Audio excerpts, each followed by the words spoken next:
Hello, welcome to Nath Global News. This is the breaking news of September 29, 2025. Tonight, we bring you two major developments. A political counter-statement on the ongoing trial of First Vice President Dr. Riek Machar Teny and 7 others in Juba, and a humanitarian crisis in western Equatoria State, where more than 52,000 displaced persons have fled, Tambora County to Ezo County. Analysis of the Machar trial statements. Today, a strong political counter-statement was issued regarding the controversial trial of First Vice President Dr. Riek Machar Teny and 7 other SPLM-IO officials. The statement argues that this is not a genuine legal process but rather a sham trial orchestrated by President Salva Kiir's regime. It highlights several key points. 1. Legitimacy in question. The statement describes Kiir's government as tribal and genocidal, accusing it of targeting opposition leaders, rather than representing all South Sudanese. According to the defense team, Dr. Machar's position stems from the peace agreement, and any legal case should be tried at the hybrid court, not in Juba. 2. Narrative reversal. Instead of accepting the charges, the statement flips the narrative, arguing that the government itself is the perpetrator of violence, while citizens and opposition leaders are portrayed as victims of state oppression. 3. Resistance justified. The statement suggests that citizens' response, whether protests or unrest, is a natural reaction to systematic abuse, shifting blame to the government. 4. Appeal to justice.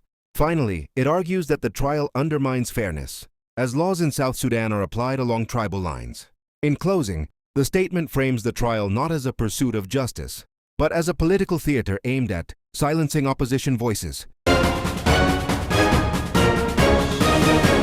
The spokesperson for this statement is Ichchul James, White Army spokesperson for Ulang and Nasir counties, who accuses the regime of pursuing an outdated, authoritarian strategy at the expense of peace, justice, and the country's unity. Humanitarian crisis in Western Equatoria. Meanwhile, in Western Equatoria State, a major humanitarian crisis is unfolding. Authorities in Ezo County have confirmed the arrival of more than 52,000 internally displaced persons fleeing from Tambora County due to escalating insecurity and armed clashes. Most of the displaced are women and children, arriving during the peak of the rainy season. Local officials warn that they face critical shortages of food, medicine, clean water, and shelter. Martin Siani, the Relief and Rehabilitation Commission coordinator in Ezo, described the situation as dire, with broken boreholes, widespread malnutrition, and lack of basic supplies. Women leaders of the displaced echoed the same cry. Families are sleeping under trees without blankets, and children are crying from hunger. Ezo County Commissioner Abel Sudan confirmed that the IDPs are straining limited resources in Central, Baraguna, and Bagiri Payams. The South Sudan Civil Society Forum, a coalition of more than 200 organizations, says the trial underscores the urgent need for the long-delayed hybrid court for South Sudan. The court, promised in the 2018 peace agreement, is designed to prosecute war crimes and crimes against humanity committed during the Civil War. The forum commended the judiciary for allowing public and media access but stressed that South Sudan's national justice system has major limitations.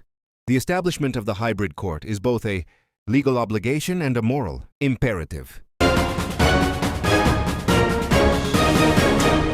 Civil Society Forum, Segment 2, Courtroom Proceedings. Inside the special court at Freedom Hall, presiding Judge James Alala Deng asserted the court's jurisdiction to hear the case.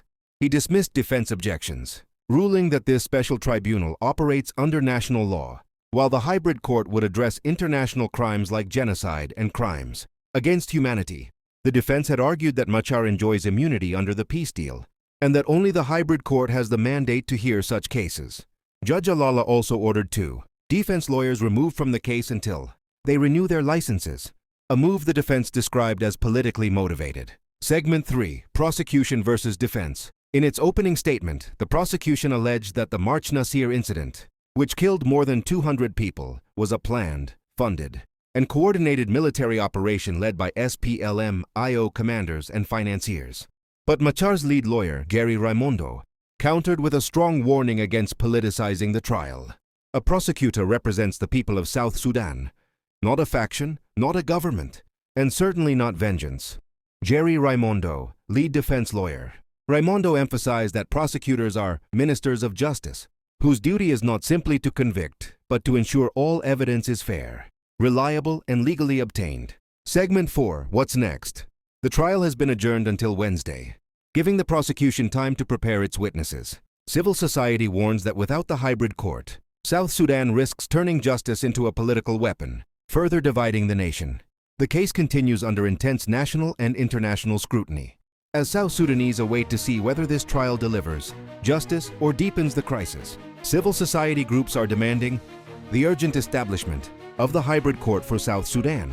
The Juba Special Court insists it has jurisdiction over the Machar case, despite defense objections, and the trial has now been adjourned until Wednesday. Thank you for watching. We'll continue to follow this historic case as it unfolds.